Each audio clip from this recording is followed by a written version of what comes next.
Hey folks, welcome to the daily Landsblog. And yeah, it was last night.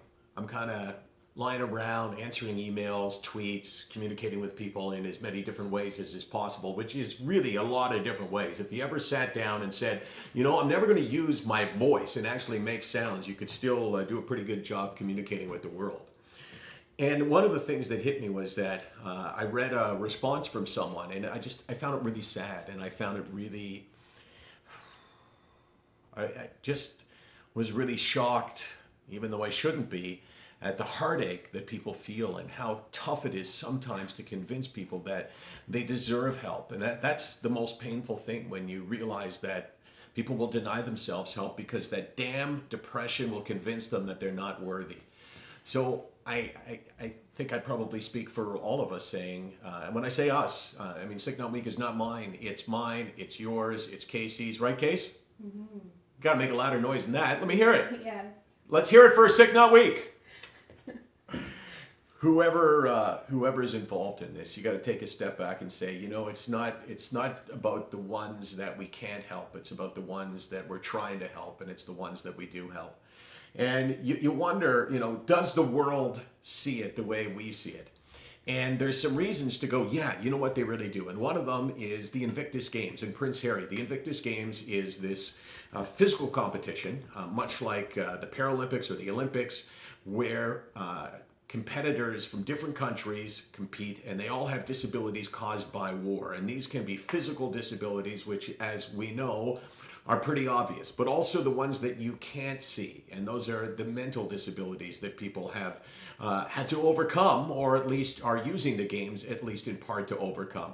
And I want you to hear a little bit of the speech that Prince Harry gave. These are his games. This was his imagination. And by the way, next year's games will be in Toronto. Listen to what he says here about mental illness, because you know what? It's something that we've all said a few times, not with the accent, and perhaps not with the authority that he has behind him, but very similar. Listen.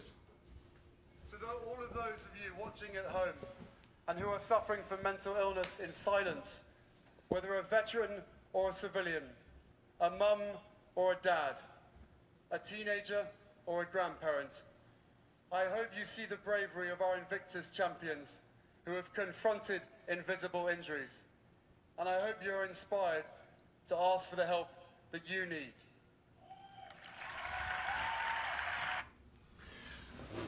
I gotta say, I'm not a big monarchist, not a big fan of royalty. Kind of think, for the most part, pretty damn useless, but in this case, pretty damn useful. And did you see that shot of, it was an American veteran standing and kind of nodding his head? It's kind of like, it's just really emotional when you see people that have been through it all and probably are still going through it all, but are able to unite together in this thing called the Invictus Games. And not to portray SickNotWeak as being in any way similar, but it is actually similar, because what we want to do is we want to unite. We want to bring our pain and we want to put it together. And when we put our pain together, we deposit it into the middle. And you know what? When we withdraw that pain, when we leave this group, whether it's for the day or for a week or for good, we walk away a little bit better than we did before, and a little bit lighter with less pain. That's the world that we want to live in. SickNotWeak.com. We are here every day. We are here 24 hours a day. We are here 7 days a week. And we are here 364 days a year. Yeah, the magic continues. What is going to be that one day off? And we are here because we know that it helps to be in a group. So come on in. Share your experiences with us. Allow us to experience a little bit of your life, and together we'll all feel a little bit better.